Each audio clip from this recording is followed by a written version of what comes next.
10 मार्च की सुबह सबसे अलग होगी। 10 मार्च को सबकी नजर नतीजों पर होगी। 10 मार्च को तय होगी उत्तर प्रदेश की सरकार। 10 मार्च को तय होगा 22 का बाजीगर कौन। सुबह 7 बजे से लाइव TV9 उत्तर प्रदेश उत्तराखंड पर।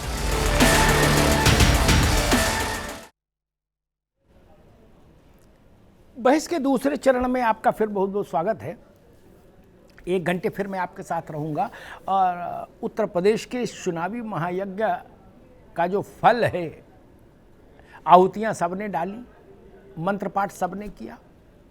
अब यज्ञ देवता से प्रसाद किसको मिलेगा कल, यही समझने की कोशिश कर रहे हैं।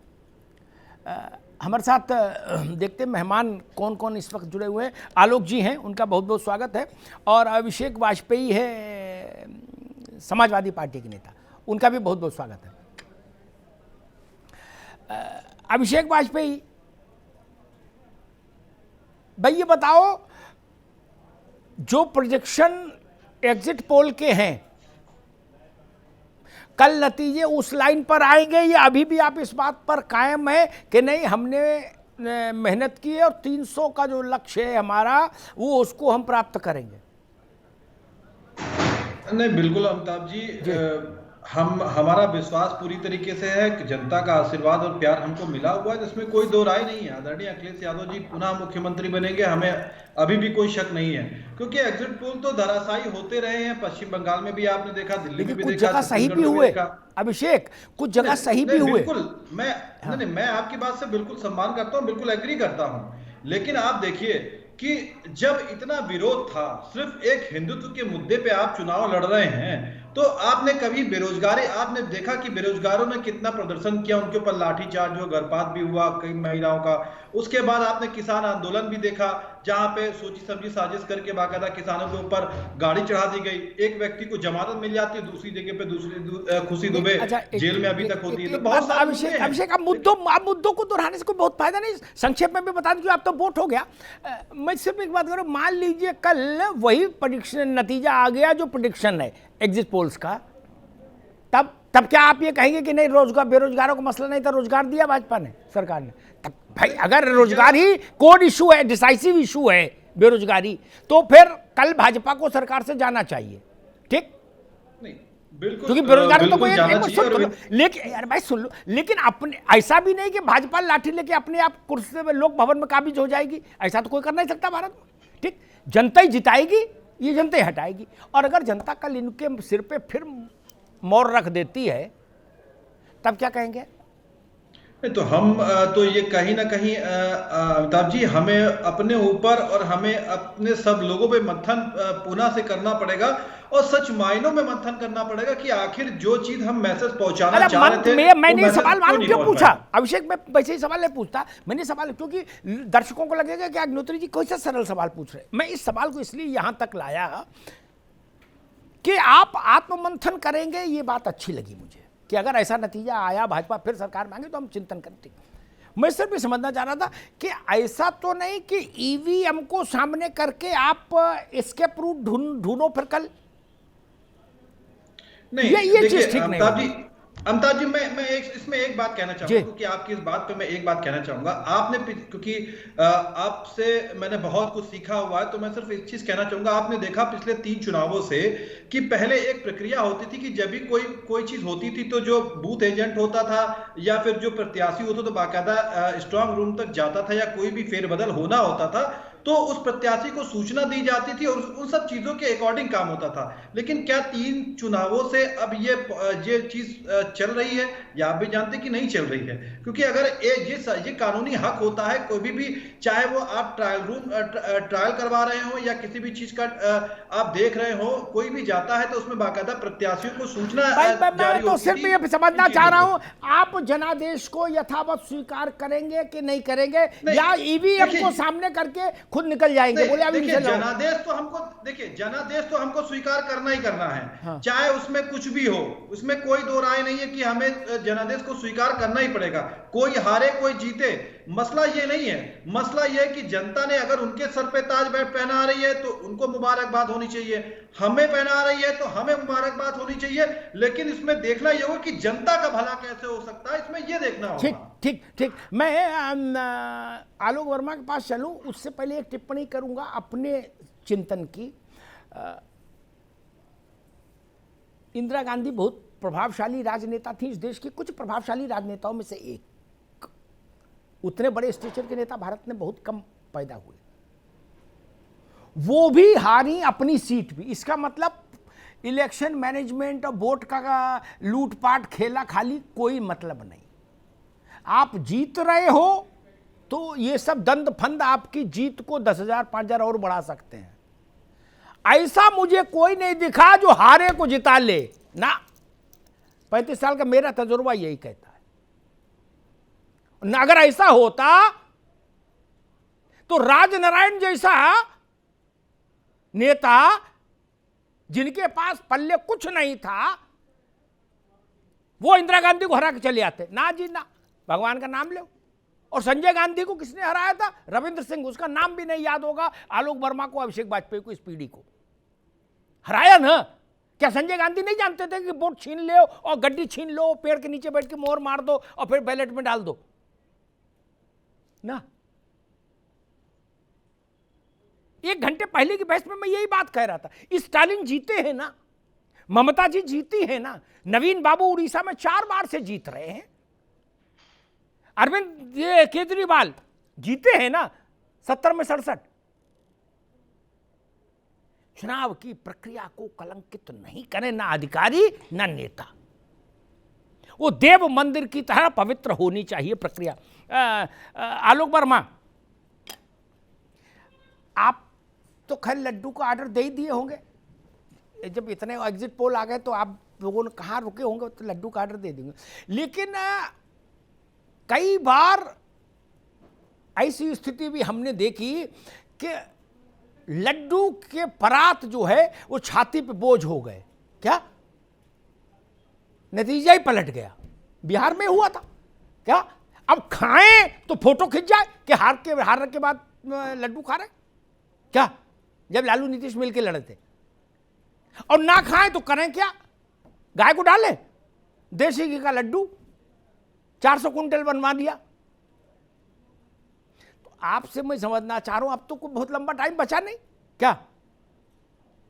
कल इस समय जब हम लोग मिलेंगे तो शपथ ग्रहण की तारीख पर चर्चा हो रही होगी कि होली से पहले करना है कि होली के बाद करना है, जिसका भी है। आलोक जी, कितना कॉन्फिडेंस है? लग रहा है कि हाँ मामला बिल्कुल क्लियर है, या कहीं अंदर से थोड़ा धुकधुकी है? हलवाई को बोले जब हम फोन करें 11 बजे के बाद तब डिलीवरी देना। हम तो शुरुआती दौर से भरोसे में थे। जब भी आपके साथ बैठते थे, कई बार हम बैठ चुके हैं आपके साथ, और हमेशा ये कहते रहे कि 300 के आसपास हमारी सीट निकलेगी। अभी जो नतीजे निकल के आ रहे हैं, नतीजे नहीं कल अखिलेश जी ने भी प्रेस कॉन्फ्रेंस में कहा कि 300 हम तब भी जीत रहे हैं, हर हालत में हम भी। कल 600 हो गई जी का तो मैं चेहरा, कल अमिताभ भाई, कल तो अखिलेश जी का चेहरा देख रहा था। मैं टीवी के सामने बैठा था और उनकी चेहरे की हवाइयां देख रहा था। मैं एक बार बताऊं कि 5KD का रास्ता अखिलेश यादव जी के दफ्तर से होता हुआ जाता था। एक बार मैं मुख्यमंत्री जी से मिलने गया तो उधरी से गुजर रहा था। इलेक्शन के दौरान की बात है, सामने एक बोर्ड लगा था, उस पर लिखा था आ रहा। मेरा मन चाहा, जी चाहा कि पार्टी के अंदर जाऊं और अखिलेश यादव जी उनसे मुझे मिले तो मैं उनसे कहूं कि पहले डिजर्व कीजिए फिर डिजायर कीजिए। उत्तर प्रदेश ऐसा मुख्यमंत्री चाहता है जो उत्तर प्रदेश की तस्वीर बदल सके। आपने उत्तर प्रदेश को दिया क्या पिछले 5 सालों में? और अब जब नए 2022 की नई रणनीति के लिए आपको आगे बढ़ना है तो केवल आप एक नारा दे रहे हैं, आ रहा हूं मैं, लेकिन दिखा आप क्या रहे हैं? साथ आप किनको ले रहे हैं? बात आप क्या कर रहे हैं? मुख्तार अंसारी के भाई को आप दफ्तर में शामिल कर रहे हैं। राजभर के साथ जब आप गठबंधन कर रहे हैं तो वो भी जात जमात की सियासत थी। और उसके बाद जब राजभर को आप जेल भेज रहे हैं मुख्तार अंसारी से मिलने के लिए, तो वो भी तो वही माफिया को आगे बढ़ाने की बात थी। भाई आप विकास की बात आप अपनी बात कीजिए, आप नए उत्तर प्रदेश की बात करते हैं, आप उत्तर प्रदेश एक मिनट रुकिए, एक मिनट रुकिए, अरे आलोक एक मिनट रुकिए, अभिषेक आप भी रुकिए, अभिषेक आप भी रुकिए, एक बड़ी खबर है, रुको भाई, एक बड़ी खबर, बैलेट पे वो मतदान की पर्ची वीवीपैट खाली ईवीएम भरी ईवीएम जो भी नहीं वो, और कूड़े में कुछ सब मिलना, सील मोहर। बनारस, बरेली और सोनभद्र 3 जिले के 3 बड़े अधिकारियों को, जिसमें बनारस में एसडीएम एडीएम है कोई, वो गया, और सोनभद्र में भी एडीएम नप गया, और बरेली में उससे कोई छोटा अधिकारी नप गया, जिसके ये पर्ची बाहर पाई गई। चुनाव आयोग का फैसला, कार्रवाई, मुझे लगा ये भी देश को जानना चाहिए। 3 अधिकारी नप गए, लेकिन मेरी बात अभी पूरी नहीं हुई थी, जो मैं शुरुआत में कह रहा था पहले चरण में, इनके खिलाफ एनएसए लगाना चाहिए, इनको सेवा मुक्त कर देना चाहिए, पेंशन और फंड जब्त कर लेना चाहिए इनका, और घर पे बुलडोजर चला देना चाहिए योगी जी को। पूरे देश में मजाक बनवाते हैं, लेकिन कर चलो, तब भी चुनाव आयोग को इस बात के लिए धन्यवाद कि 3 अधिकारी कम से कम नपे। हाँ, अब आलोक जी अपनी बात पूरी करिए। तो यही कह रहा था कि समाजवादी पार्टी, कांग्रेस और दूसरे दलों को अपनी राजनीति बदलनी पड़ेगी। 90 के दशक की राजनीति अब उत्तर प्रदेश में चलने वाली नहीं है। उत्तर प्रदेश के लोग डिजायर कर रहे हैं, परिवर्तन मांग रहे हैं, और जिस मुख्यमंत्री के अंदर ताकत होगी, जिस दल के अंदर ये कुव्वत होगी कि वो उत्तर प्रदेश की तस्वीर बदल सके, उत्तर प्रदेश की जनता उसी को चुनेगी। आप जाति जमात की सियासत करके, आप समीकरण बैठा करके, आप 2+2 4 बना करके आप उत्तर प्रदेश की राजनीति में आगे नहीं बढ़ सकते। इतिहास से सबक आपको लेना पड़ेगा। 2014 से भारतीय जनता पार्टी अगर लगातार उत्तर प्रदेश में शानदार फतेह हासिल कर रही है, तो उसके पीछे कुछ ना कुछ वजह होगी ना। 2017 में आप गठबंधन करके आए थे कांग्रेस के साथ, कितनी सीटें मिली आपको? 54। आप आए थे 2+2 4 करके देखना चाह रहे थे, लेकिन हालात बदल गए, एक बात बताएं आलोक वर्मा, एक मिनट आलोक वर्मा, मैं तो ज्योतिष पर बड़ा अध्ययन करने की कोशिश करता हूं। 14 साल आपने वनवास भोगा, तो फिर आपकी पथरी में भी कोई तो भाग्य की दशा आएगी कि नहीं आएगी? जिंदगी भर तो किसी की एक दशा नहीं चलती। 14 साल वनवास भोगा, फिर सत्ता का भाग्य, राजयोग आ गया तो सत्ता में आ गए। नहीं, कांग्रेस से मैं मजाक कर रहा था, कांग्रेस इस देश में एक दौर में प्रधानी के चुनाव से लेकर प्रधानमंत्री तक एक छत्र अक्षुण्य राज्य करती थी। आज वो सार्वकालिक कमजोर स्थिति में पड़ी है। राजनीति है, इसमें तो ये अनुलोम विलोम चलेगा मित्र, कभी अनुलोम है कभी विलोम है। अभिषेक वाजपेयी, ये 3 बड़े अधिकारी 3 जिलों में जहां बवाल की खबरें थी, संघ की मेल प्रैक्टिसेस की खबरें आई थी, हम लोगों ने दिखाई थी, उन तीनों को चुनाव आयोग ने सेवा कार्य मुक्त कर दिया और दंडात्मक कार्रवाई के आदेश किए। आप संतुष्ट हैं? नहीं, बिल्कुल कहीं ये देखिए चुनाव आयोग की जिम्मेदारी थी, और ये उनको संज्ञान में भी पहले भी लेना चाहिए था कि आखिर ये जो चीजें हो रही वो नहीं होनी चाहिए थी। मैं बिल्कुल, मैंने देखिए पहले भी कभी प्रश्न चिन्ह नहीं उठाया। मैं पर्सनली अपनी बात कर रहा हूं, क्योंकि मेरा मानना है कि जब जनता का जनादेश है तो वो काम होना ही होना है। जैसा कि मैं आपकी बात से पहले भी सहमत था, देखिए सिर्फ अंतर पड़ सकता है थोड़े बहुत वोटों का, मैं इस बात को मानता हूं। और अगर कहीं ना कहीं अगर जो सच्चाई है, क्योंकि मैं अभी भी मानने को तैयार नहीं हूं क्योंकि हमारी पूर्ण बहुमत से सरकार बनेगी, मैं अभी भी मानता हूं, लेकिन अगर कहीं सच्चाई है तो हमें इस चीजों पे मंथन करना पड़ेगा कि जो जनता की बातों को हम नहीं पहुंचा पाए, तो आखिर हमारी उन बातों में, कयासों में कमी कहां पे रह गई थी। उन चीजों को हमें ढूंढना पड़ेगा कि हम उन बातों को कह रहे थे लेकिन उन कमियों को उजागर नहीं कर पाए, तो उनमें उन कमियों को ढूंढना पड़ेगा हमें। जी बिल्कुल ठीक बात है, और मुझे लगता है यही हर राजनीतिक दल को यही कोशिश भी करनी चाहिए। और मुझे लगता है अगर हम एग्जिट पोल को भी देखें तो एक आध एग्जिट पोल को हटा दीजिए जो मुझे लग रहा है ज़्यादा उत्साह में आ गए होंगे, ऐसा मुझे लगता। हो सकता है मैं गलत हो जाऊं, क्योंकि 15 करोड़ लोग मुझसे की विजडम को मैं कैसे समझ सकता हूं अकेले।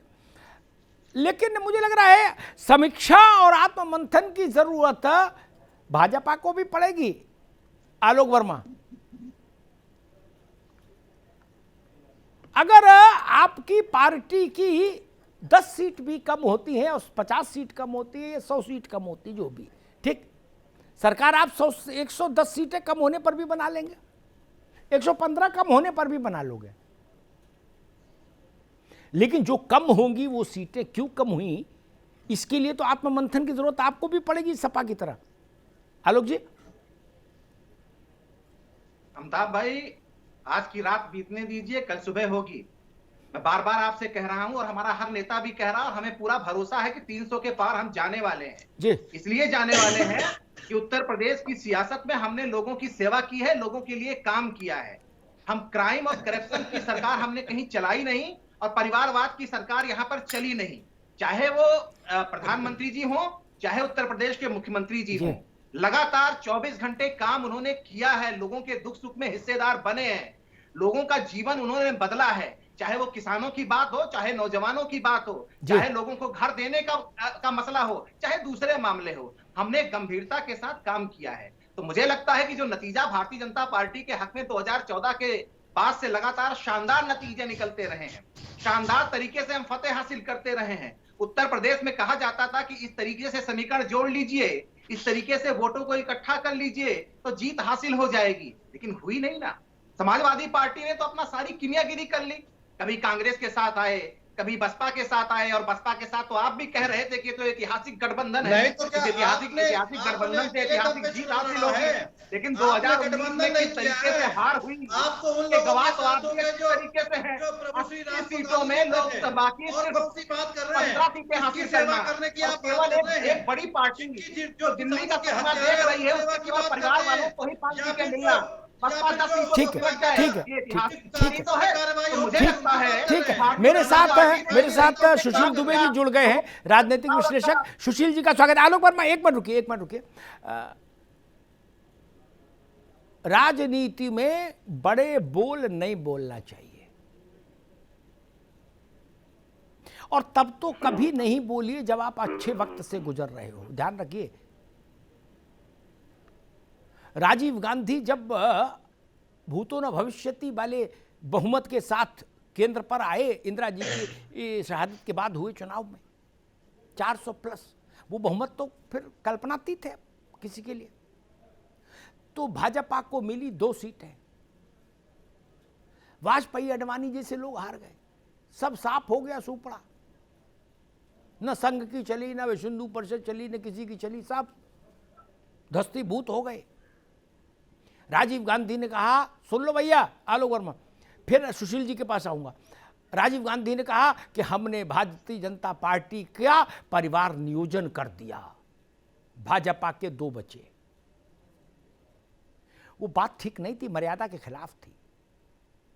आज क्या हुआ, वो 316 ये कितना लोकसभा में है, और कांग्रेस सीताराम केसरी के समय में भी जितनी दुर्गति नहीं हुई उससे भी 1/3 ज्यादा दुर्गति 44 पर खड़ी है। इसलिए आलोक वर्मा जी, राजनीति में बड़ा बोल मत बोलिए, ठीक। मुंबई में बारिश का जैसे कोई भरोसा नहीं, वैसे राजनीति का कोई भरोसा नहीं। 1.5 साल की पार्टी दिल्ली में भाजपा और कांग्रेस जो आजादी से पहले से दिल्ली में थे मौजूद, क्या उनके ऑफिस में ताला लगा गई ना। आज तक तो ताला खोल नहीं पाया कोई, न कांग्रेस न भाजपा दिल्ली में।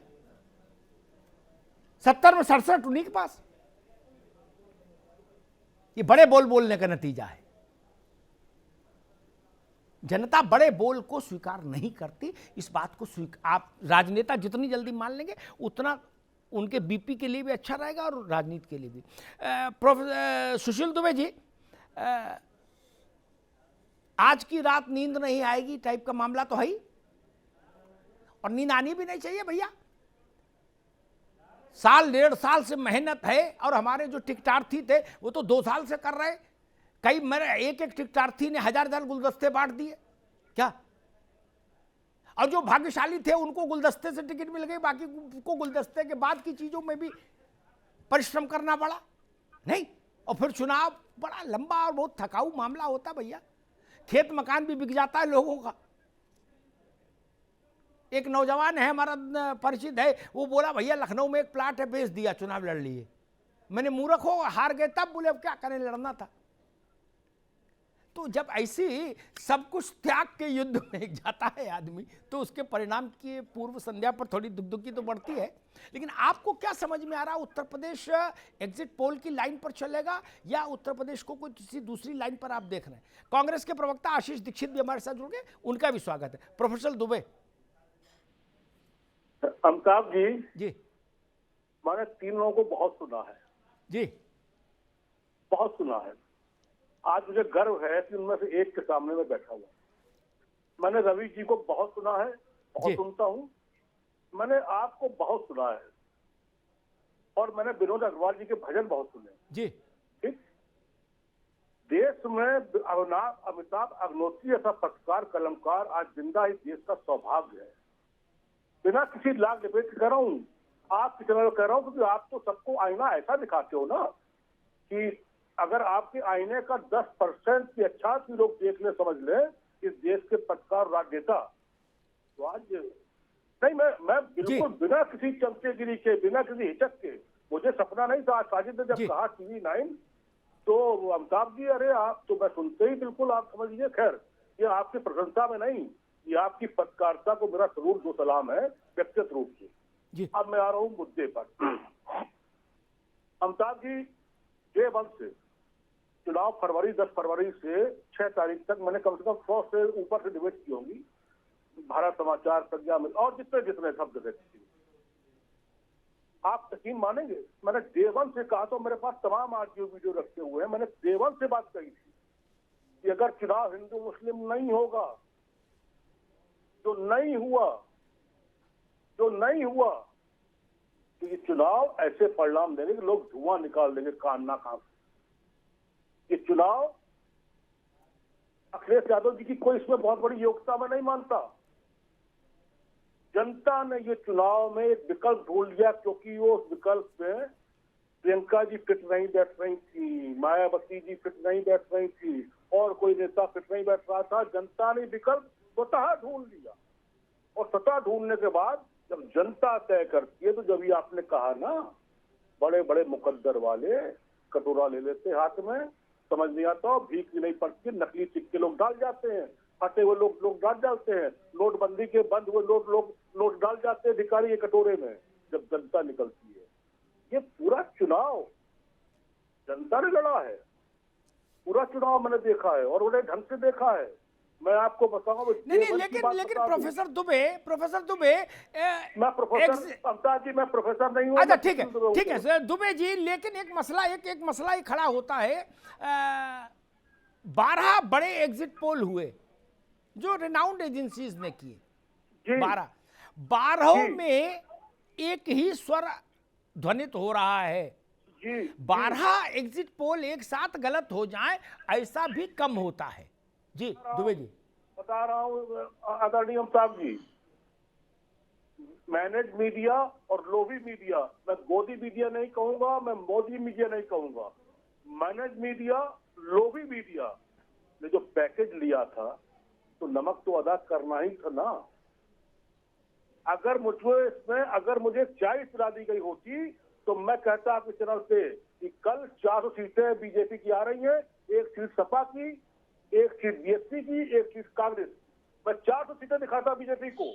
इन लोगों ने बहुत ठीक है, मैं रुकिए दुबे जी, रुकिए, मैं आशीष दीक्षित आपके पास आऊंगा, लेकिन आलोक वर्मा जी को बीच में लाना होगा, क्योंकि सुशील जी ने एक नई धारणा सामने रखी। उन्होंने कहा कि भाई एग्जिट पोल कुछ नहीं है, और एक नई इबारत जनता ने लिखी, और कल उसका आगाज होगा।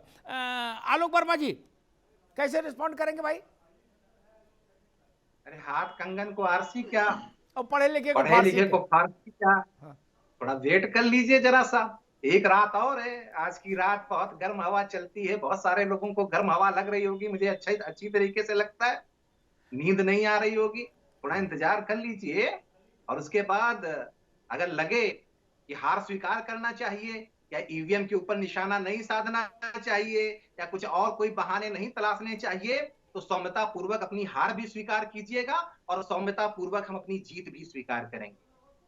आपको यह समझना होगा कि उत्तर प्रदेश की सियासत बदल चुकी है। नए तरीके से अगर आपको संघर्ष करना है, नए तरीके से उत्तर प्रदेश की सियासत, हिंदुस्तान की सियासत करनी है, तो आपको अपने अंदर चेंज करना पड़ेगा। आप आईना देखिएगा।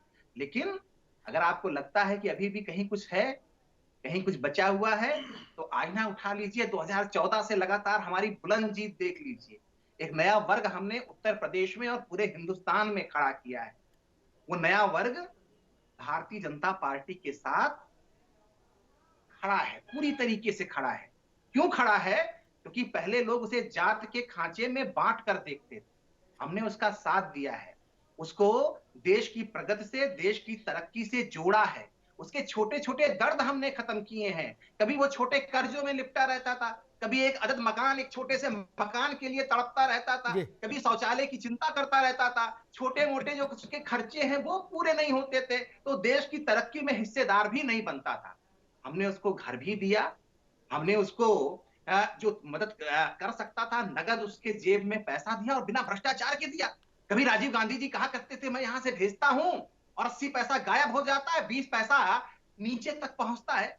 हमने उसके अकाउंट में डाला, एक पैसे का घपला नहीं। हमने जो उसको मदद पहुंचाई, उसकी वजह से वो सशक्त हुआ, ठीक पावरफुल ठीक हुआ, है। आलोक देश की वर्मा तरक्की रोकूंगा, में हिस्सेदार बना मैं और वही बाकी हमारे मेहमानों साथ को भी खड़ा बैच हुआ। में ले आऊं। आलोक वर्मा का कहना है कि हमने जो एक नया वर्ग 14 के बाद से शुरू किया था, जिसको हम लोग लाभार्थी बोलते हैं, या प्रधानमंत्री जी ने उसको एक नया नाम दिया था, हितग्राही, कुछ भी मत कहिए, जिसको सरकारी योजनाओं से लाभ मिला वो वर्ग, वो उसकी ओर इशारा कर रहे हैं। अभिषेक, आप कुछ कहना चाह रहे थे, फिर मैं डॉक्टर आशीष दीक्षित के पास जाऊंगा, जरा कांग्रेस पर बात करूंगा। देखिए अमिताभ जी, बिल्कुल जैसा कि आलोक भाई कह रहे हैं, बिल्कुल ठीक कह रहे हैं। उन्होंने एक ऐसा वर्ग तैयार किया है जो कि योगी आदित्यनाथ जी के रूप में उन्होंने तैयार किया हुआ है। आप समझ सकते, जो जो हनुमान जी की जाति बता सकते हैं वो अंतर्यामी है। जो डबल इंजन की सरकार की बात करते थे, अब मीडिया खुद ही बता रही कि अगर मीडिया के रिपोर्ट के अनुसार कि 225 सीट इनकी आती है तो 100-125 सीट इनकी ऑटोमेटिकली कम हो गई। तो कौन से डबल इंजन की सरकार की बात कर रहे थे और कौन से लाभार्थियों की आप बात कर रहे थे? शायद मुझे लगता है कि रायबरेली की घटना भूल गए, जो शौचालय के नाम पे घोटाला हुआ किया गया था, वो शायद मुझे लग रहा है भूल गए। या फिर आप शायद मुझे लग रहा है वो भूल गए कि जो आप 14 कोसी परिक्रमा राजमार्ग का धन खा गए, उनके बारे में आप शायद कहना भूल गए। और अगर जनता की बात अगर आप करते तो आप बात करते कि ये आपकी नाकामियों का नतीजा था कि आपने बेरोजगारों के ऊपर लाठीचार्ज करवाए थे। यूपी ट्रिपल एससी की 15 से ज्यादा भर्तियां पेंडिंग छोड़ दी, आपने किसी की सुध नहीं ली। अगर किसी भी सरकार ने अगर अच्छा काम किया तो उसकी भर्तियों को भरना आपकी जिम्मेदारी थी, आपने वो काम भी नहीं किए। तो कौन सी सरकार की आप बात कर रहे हैं? कौन से सुशासन की बात कर रहे हैं जिसमें आधी रात में महिला का दाह संस्कार कर देते हैं? ठीक है, ठीक है, मैं डॉक्टर आशीष दीक्षित को बहस में लाऊंगा। आशीष जी, अब तो मुद्दे, आरोप प्रत्यारोप, वादे, कसमें, सबका टाइम बीत गया। ठीक, कचहरी में एक टाइम होता बहस का, डॉक्यूमेंट सबमिशन का, फिर होता है कि भाई निर्णय सुरक्षित कर लिया, डिसीजन रिजर्व। ठीक, और अब तो रिजर्व की भी डेट लगा दी कचहरी जज साहब ने कि 10 तारीख को सुनाया जाएगा। तो अब मुद्दों में तो कुछ रखा नहीं। अब आप बताइए, कल जो वर्डिक्ट सुनाएगी जनता, उस वर्डिक्ट में प्रियंका गांधी की अगुवाई में उत्तर प्रदेश में लड़े गए चुनाव में कांग्रेस कहां पा रही खुद को? मुझे लग रहा है कि आज कांग्रेस थोड़ा रियलिस्टिक होकर बोलेगी, चूंकि 10 घंटे 12 घंटे मानो मामला आने लगेगा, 12-14 घंटे। अमिताभ जी, कांग्रेस इस चुनाव को मुद्दे पे लेके आई। जहां भारतीय जनता पार्टी धर्म पे चुनाव लड़ रही थी, समाजवादी पार्टी जातियों पे चुनाव लड़ रही थी, केवल और केवल प्रियंका गांधी जी और कांग्रेस पार्टी मुद्दों पे चुनाव लेके आई। और हम लोगों ने बेरोजगारी का मुद्दा को मुखरता से उठाया। लगातार कांग्रेस पार्टी में आदरणीय प्रियंका गांधी, कांग्रेस पार्टी के कार्यकर्ता लगातार अरे एक बात बताओ भैया, एक चीज सुनो ना, ये सब बातें तो हम लोग बहुत कर ही चुके, 60 दिन से यही बहस कर रहे हैं। एक बात बताओ आशीष जी कि अगर एग्जिट पोल के लाइन पर कल निर्णय आया तो मुझे लगता है 5 कांग्रेस का अधिकतम नंबर है, अगर मैं सही याद कर पा रहा हूं, 12 एग्जिट पोल में। क्या 0 to 5, किसी ने कुछ दिया, किसी ने कुछ दिया। अब ये बात तो, सवाल तो सुन लो भाई, सवाल तो सुन लो बाबू। तो उस स्थिति में अगर ये अजय कुमार लल्लू की लीडरशिप में चुनाव लड़ा गया होता तो तब भी हो जाता, लल्लू के सिर पे ठीकरा फोड़ के उनको हटा देते, फिर किसी और को बना देते। लेकिन अब जब सबसे बड़ी मूर्ति ही लीड कर रही हो कांग्रेस की, तो कहाँ कौन ठीकरा फोड़ेगा? प्रियंका 4 सीट 5 सीट पे प्रियंका गांधी की समीक्षा कैसे होगी दीक्षित जी? देखिए, लगातार 403 सीटों पे कांग्रेस पार्टी लड़ी है, ना भारतीय जनता पार्टी 403 विधानसभाओं पे लड़ी है, ना समाजवादी पार्टी लड़ी है। हम लोगों ने पूरा चुनाव लड़ने का काम किया है, पूरी सीटों पे चुनाव लड़ने का काम किया है। तभी तो बड़ी बदनामी होगी उनको भी पूरा भाई, तभी तो बड़ी बदनामी होगी। आप किसी ने कहा हमने 3 इम्तिहान दिए तो वो 3 ही में फेल होगा, कोई कहे मैंने 13 दिए तो 13 में फेल हुए, तो ज्यादा बड़ी बदनामी हुई ना। यही तो कह रहा हूं भैया, मुझे आपकी चिंता है। जी फेल होने जा रहे हैं, कांग्रेस पार्टी बेहतर स्थिति में होगी। और एक बार आपको बहुत ही बेबाकी से कहने जा रहा हूं, कांग्रेस पार्टी के बिना सरकार नहीं बनेगी किसी भी पार्टी की, और भारतीय जनता पार्टी का सुपड़ा साफ हो जाएगा। मैं बहुत ही बेबाकी और जिम्मेदारी से ये बात कह रहा हूं आपसे। एक बार रामविलास, एक बार रामविलास सुन, अरे रुको भाई, एक बार बिहार में ऐसी कोई स्थिति बनी तो रामविलास पासवान ने कहा कि चाबी मेरे पास है, मेरे बिना ताला नहीं खुलेगा। क्या बाकी सब दलों ने फैसला किया कि ताला खोल ले, नहीं दोबारा चुनाव में चले गए, रामविलास जी बैठे रह गए, दूसरी बार चुनाव में और सीटें भी नहीं मिली। तो ये चाबी का भी मामला थोड़ा गंभीर होता है भैया। अभिषेक वाजपेयी और आलोक वर्मा और सुशील दुबे, तीनों से मैं इस पर छोटा छोटा कमेंट लूंगा। क्या भाजपा, बसपा या कांग्रेस के पास चाबी हो, ऐसा कोई सीन बन सकता है? एक सेकंड रुक, सबसे पहले सुशील दुबे आपसे, क्या यूपी में ऐसा कोई सीन बन सकता है जिसमें मास्टर की either in the hand of Mayawati ji और Priyanka ji? Not at all जी, नॉट एट ऑल, कतई नहीं, संभव कतई नहीं। ओके, अभिषेक वाजपेयी? देखिए अमिताभ जी, मैं इसके बारे में तो सिर्फ इतना कहूंगा कि अभी ऐसा कुछ भी संभव होता नजर नहीं आ रहा है, क्योंकि कांग्रेस पार्टी अपने ही अस्तित्व की लड़ाई लड़ रही है। ये सबसे बड़ी बात है। क्यों आपको कांग्रेस की इम्यूनिटी वीक क्यों लग रही? कांग्रेस पार्टी आपको कांग्रेस की इम्यूनिटी वीक क्यों लग रही? नहीं, देखिए मुझे कोई भी वीक और हार्ड नहीं लग रहा है, लेकिन सबसे बड़ी बात है कि देखिए जहां पे हो सकता है ये भी कोरोनिल खा के आए हो चुनाव में। हाँ भाई, क्या पता जी।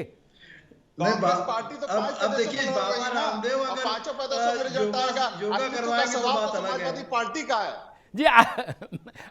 आलोक वर्मा जी, आपको कोई संभावना दिख रही, कोई ऐसा खेल, कोई ऐसा कांटा, कोई ऐसा अनुलोम विलोम जिसमें ऐसी को परिस्थिति बन जाए कि बहन जी के पास आपको जाना पड़े या प्रियंका जी को के पास अखिलेश यादव को जाना पड़े?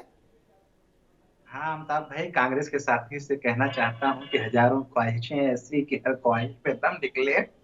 बहुत निकले मेरे अरमा, लेकिन फिर भी कम निकले। अरे साहब, 32 सालों से सूखा पड़ा है। अरे सुन तो लीजिए, अब 32 सालों से सूखा पड़ा है उत्तर प्रदेश में। हालात ऐसे हो गए हैं कि राहुल गांधी जी अमेठी में जाने की जरूरत नहीं कर पाते, हिम्मत नहीं कर पाते। प्रियंका गांधी जी का क्या होगा, दोबारा उत्तर प्रदेश आएंगी कि नहीं आएंगी? सारी रिपोर्ट्स कहती है कि आपका जो है ऊपरा साफ हो जा रहा है। अभी भी आप हसरत कर रहे हैं, अभी भी आप हसीन साफ देख रहे हैं। मुझे लगता है, अरे ठीक है साहब, आप दिल में ख्वाब, अरे रुक जाइए, आपसे बोल रहे थे, मैं नहीं बोल रहा था। ना प्रियंका गांधी रुकेगी, ना कांग्रेस पार्टी का कार्यकर्ता रुकेगा। अरे ठीक बात है, लड़की हूँ, लड़ सकती हूँ, लेकिन उन्हीं लड़की हूँ, लड़ सकती हूँ में से 3 लड़कियां निकल के भारतीय जनता पार्टी के साथ पहले ही आ गई। पोस्टर से निकल करके भारतीय जनता पार्टी का हिस्सा बन गई। प्रियंका गांधी जी के ऊपर भरोसा नहीं रहा, आपके ऊपर उनको कोई भरोसा नहीं रहा। आपने उनको कहा था कि आपको टिकट मिलना चाहिए था, आपने टिकट नहीं दिया। कांग्रेस पार्टी से इसीलिए गई कि उनको टिकट नहीं मिला, मगर आपको तो टिकट देना चाहिए था। सपने देखिए, किसी को कोई एतराज नहीं है, देखना चाहिए। आप टिकट देते, आप जितने लोग गए थे हमारे पोस्टर गर्ल, उनको टिकट देने का काम करना चाहिए था। लगातार कांग्रेस पार्टी साहब, महिलाओं के काहे इतना सशक्तिकरण के लिए बेकरार काम हो कर रही है और करती अरे, रहेगी जब इतना- तक इतना आरएसएस बेकरार में ठीक क्यों ठीक जाते ठीक हैं? है, अरे रुकिए रुकिए रुकिए भाई, रुकिए, एक और अद्भुत बात दिमाग में आई, रुकिए रुकिए, अरे मित्र रुको रुको, आप काहे को ज्यादा ऊर्जा खर्च करो, अब तो जो कुछ बोलना है ईवीएम को बोलने दो, हम लोग तो आनंद में रहो। एक अद्भुत बात मेरे जहन में आई है, उस पर थोड़ी सी चर्चा और करूंगा। मायावती जी की चर्चा हुई, ये बात जानना बड़ा रोचक है। समाजवादी गठबंधन ने जिन 91 सीट्स पर मुस्लिम उम्मीदवार उतारे इस चुनाव में, उन 91 सीट्स पर बीएसपी ने भी मुस्लिम लड़ाया। 15 पर बीएसपी ने सपा के यादव के खिलाफ यादव उतारा, 15-20 जाट के खिलाफ जाट उतारा। तो कुल मिला के एक वो बनता है, जो अगर मैं सही याद कर पा रहा हूं 140-45 के आसपास। सुशील दुबे, आपके पास आऊंगा, ये संयोग है या प्रयोग है? बसपा कह सकती है कि संयोग है, हमने तो देखा ही नहीं सपा का कौन है, हमारा ये आदमी मजबूत था, ये हमने लड़ा दिया। या इसको प्रयोग भी माना जा सकता है? जो लोग इलेक्शन स्ट्रेटेजी को समझते हैं वो इसको संयोग नहीं मानेंगे, वो इसको प्रयोग मानेंगे। जी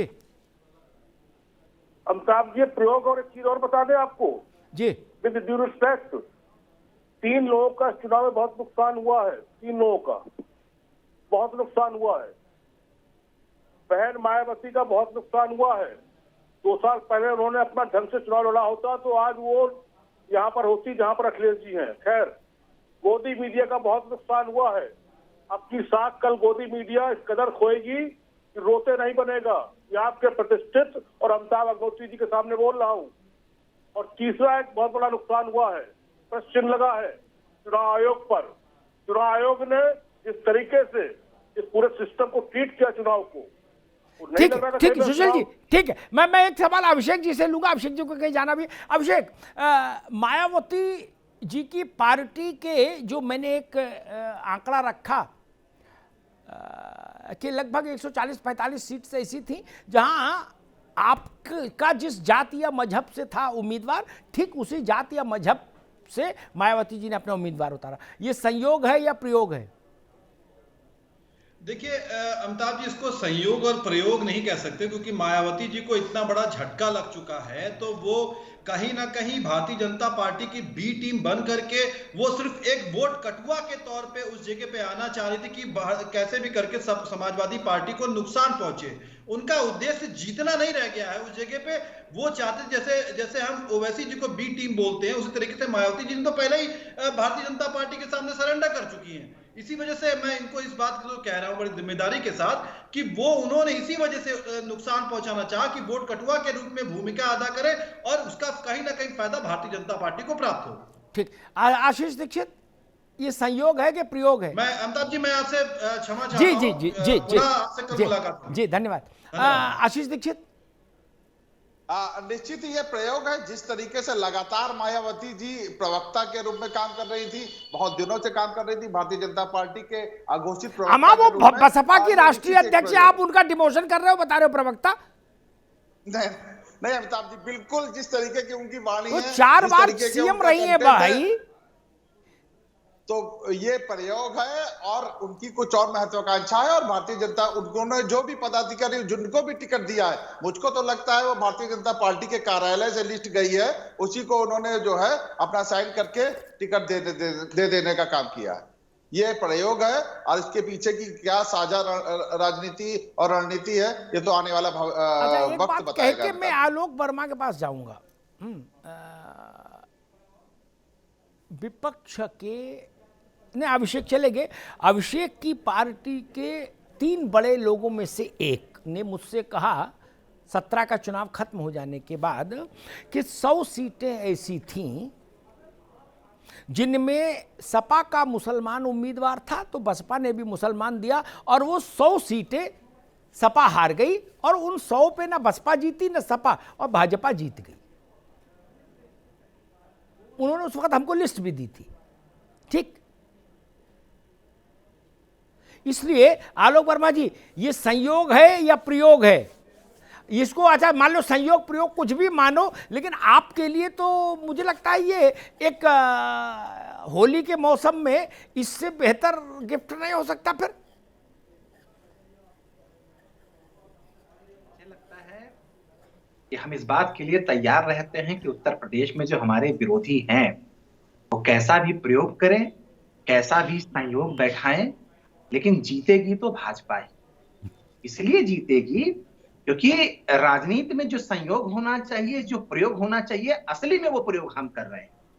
जाति जमात की सियासत हम नहीं कर रहे हैं। उत्तर प्रदेश, हिंदुस्तान किस तरीके से आगे बढ़े। अच्छा नहीं, एक बात बताओ, एक मिनट आलोक, एक मिनट, जैसे बसपा का मुसलमान, प्रैक्टिकल बात कर रही है, तो ये गंभीर बातें, अरे रुको भाई, ये गंभीर बातों का टाइम बीत गया। अब थोड़ा सरल बात करो जो जमीन पे होती है राजनीति में। इतनी गंभीर बातों से तो चुनाव लड़ा नहीं जाता जमीन पे। बसपा का मुसलमान और सपा का मुसलमान अगर मान लीजिए लड़ रहा है क्या, तो वहां 17 का चुनाव बताता है कि वो सभी सीटें आपने जीत ली एक तरफा। क्या वही ट्रेंड 22 में आपको दिख रहा है कि भाई जहां भी दो प्रोमिनेंट अपोजिशन पार्टीज के, रीजनल पार्टीज के मुस्लिम लड़ जाएंगे, वहां हमारा मामला निकल जाएगा। देवबंद से बीजेपी जीत गई 17 में, इसीलिए आलोक जी, तो ये प्रसन्नता की बात तो होनी चाहिए, अंदर थोड़ी गुदगुदी तो होनी चाहिए कि चलो भगवान बहन जी का भी भला करे, नहीं? अमिताभ भाई जी, भारतीय जनता पार्टी जाति जमात के हिसाब से सियासत नहीं करती। यार आप देखो, फिर ऐसी बात बोल देते हो आप लोग। फिर वही बात मैं आपसे कहूंगा कि निचले स्तर पे जो हमने काम किया, लोगों के लिए जो काम किया, हाशिए पे जो लोग खड़े थे उनके लिए काम किया, उसमें उनका धर्म देख के, धर्म की पहचान करके हमने काम नहीं किया। जो हमने लोगों का मकान बनाया, उसमें हिंदुओं का भी मकान बना, मुसलमानों का भी मकान बना। जो हमने लोगों की जेबों में पैसा डाला, जो हमने कर्ज माफ किया, जो हमने लोगों की निचले स्तर पे मदद की, जो हमने रोजगार के हालात पैदा किए, जो कारोबार की स्थितियां हमने ठीक की, वो हिंदुओं के लिए भी एक समान थी, मुसलमानों के लिए भी एक समान थी। तो मुझे लगता है कि जो काम हमने हिंदुओं के लिए भी अगर किया होगा और हमें लगा कि मुसलमानों के लिए भी इसकी जरूरत है, 3 तलाक, वो हिंदुओं का मसला तो नहीं था, वो तो मुस्लिमों का मसला था, मुस्लिम औरतों का मसला था। आशीष दीक्षित, आलोक वर्मा कह रहे हैं कि हमने तो जात पंथ मत मजहब सबसे परे जाके सर्वे भवन्तु सुखना सर्वे सन्तु निरामया कर दिया। अब बताओ फिर आप कैसे चुनाव हारेंगे जब सबको ही राहत दे दी वो कह रहे, तब तो फिर जय। और आप कह रहे हो कि हमने मुद्दों पर चुनाव लड़ा। हाँ भैया, कोई जय नहीं है, कल स्पष्ट हो जाएगा। पूरी तरीके से जनता ने इनको खदेड़ने का, हटाने का मन बना लिया है। इन्होंने जो नंबर 1 बनाने का प्रदेश किया, अपराध में नंबर 1 है, बेरोजगारी में नंबर 1 है, इस तरीके से। और ये कह रहे थे हर खड़े व्यक्ति को हमने जो है मदद करने का काम किया। जो कोरोना में लाइन में खड़े थे उनकी आपने मदद नहीं की, जो घर आना चाहते थे उनकी आपने मदद नहीं की। देखिए पूरी तरीके से जो है इन लोगों ने उत्तर प्रदेश को लूटने का, कमजोर करने का काम किया है। इन लोगों ने कोई भी किसी भी वर्ग को मजबूती देने का, मदद करने का, सहायता देने का काम नहीं किया। हाँ, इस समय ये जो है चुनाव का जब समय आया तो अनाज बांटने का जरूर काम कर रहे हैं, मगर इसका परिणाम आने वाला नहीं है। आजकल का युवा जो है दान का अनाज नहीं, खुददारी की नौकरी चाहता है, जो इन्होंने देने का काम नहीं किया। लगातार इतने पेपर लीक हुए। अरे भूख से आदमी मर जाए, उससे बेहतर अनाज मिले तो ठीक नहीं है। जब कोरोना में सब बंद था तो जिंदा कैसे रहता भैया आदमी, ये भी तो सोचो। कोरोना में तो सब बंद था, महीनों बंद रहा पूरा देश। इन्होंने क्या मदद की? लाखों लाख लोग मर गए, लाखों लाख लोग मर गए। जलाने के लिए लकड़ी की व्यवस्था नहीं थी। गंगा के किनारे लाशें देखी हैं उत्तर प्रदेश ने। देखिए पूरी तरीके से जनता के मन में आक्रोश था। हर परिवार ने किसी न किसी को, अपने सदस्य को खोया है कोरोना महामारी में, और इसका पूरा का पूरा ठीकरा, इसका पूरा मैं एक बात कहूंगा उतने, मैं बार बार लोगों से, मित्रों से, राजनीतिक लोगों से कहता हूं, उतना ही पतंग लंबी उड़ाइए कि हवा खिलाफ भी चल जाए तो तसल्ली से पतंग उतार पाओ, है ना? ऐसा ना हो कि हाथ उंगली कट जाती, डोरी यहाँ जब फंसती है ना इसे, और हवा तेज हो तो उंगली काट देती है। अगर मांझा अच्छा है, ठीक, फरुखाबाद में कायमगंज के इलाके का अगर मांझा है तो उंगली काट देगा, वो उतना तेज होता है। ये ध्यान रखना चाहिए। सब तबाही थी और मान लीजिए कल भाजपा जीत गई तो पतंग उतार के चरखी लपेटने का कोई रास्ता खोजोगे कि नहीं खोजोगे? फिर क्या खोजोगे? इसीलिए हम कहते हैं थोड़ी थोड़ी ऐसी बैटिंग करोगे जिसमें कम से कम जो जनादेश आए उसमें कुछ बोलने बालने की स्थिति में सब लोग रहो। एक बात बार बार हर मंच पर आती है, हर पार्टी ये कहती है कि हम जात की राजनीति नहीं करते और भाजपा भी कहते हैं। मुझे लगता है भारतीय राजनीति में ये सबसे बड़ा मिथ्या भाषण है। जातियों को शहर में बसने वाला ऐसे इलाके से आप क्यों के हिसाब से क्यों ट्रीट करना चाहते हैं कि जहां आना जाना तो है लेकिन मानेंगे नहीं? क्यों? जाति कोई खराब चीज है? कोई घृणित चीज है? जाति तो इस देश के रक्त में बह रही है। इस देश में कानून कहता है आप अपना धर्म चाहे जब बदल सकते हैं, सोमवार से लेकर इतवार तक, लेकिन जाति नहीं बदल सकते मरने तक। अगले जन्म में जात बदलेगी। फिर क्यों बोलते हैं कि जात खराब है? आप मोर्चा बनाओगे, प्रकोष्ठ बनाओगे, झंडा दोगे, डंडा दोगे, रैली करोगे, रेला करोगे, सेमिनार करोगे जातियों के नाम पर, सब टीवी पे आओगे तो कोई जात नहीं, भाई जात नहीं। अच्छा जी, कोई दल बता दो जो प्रधानी से लेके और राज्यसभा के निर्वाचन तक में अपना उम्मीदवार बिना जाति गणित को देखे हुए तय करता हो। टेल मी, वो 1 सीट।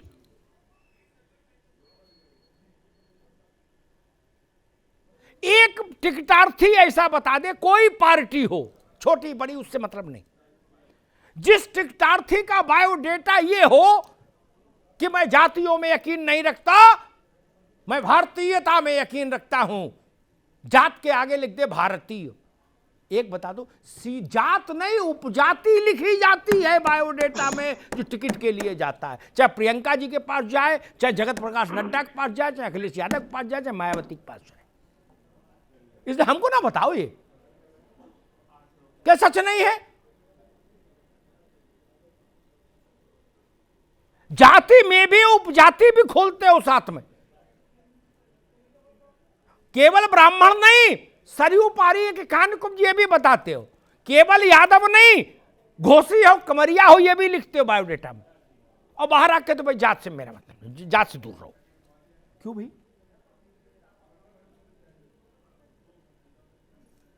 और आलोक बाबू, जातियों से ऐसा व्यवहार ठीक नहीं।